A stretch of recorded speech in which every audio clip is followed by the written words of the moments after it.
Welcome back to our channel.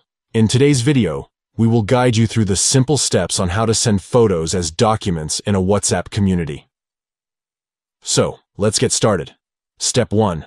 Open WhatsApp on your Android device. Step 2. Open your community. This is where you can connect with like-minded individuals and share information. Step 3. Tap on the Announcements section. This is where important updates and messages are usually posted. Step 4. Look for the attachment icon, usually represented by a paperclip or a plus sign. Click on it to access the sharing options. Step 5. Among the options, select Documents. This will allow you to send the photo as a document within the community. Step 6.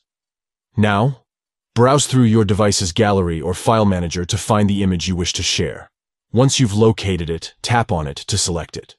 Step 7. Finally, click on the send arrow icon, usually located at the bottom right corner of the screen. Your photo will now be sent as a document in the WhatsApp community, and there you have it. You've successfully sent a photo as a document in a WhatsApp community. If you found this guide helpful, don't forget to give this video a thumbs up and subscribe to our channel for more useful tutorials. Thanks for watching, and we'll see you in the next video.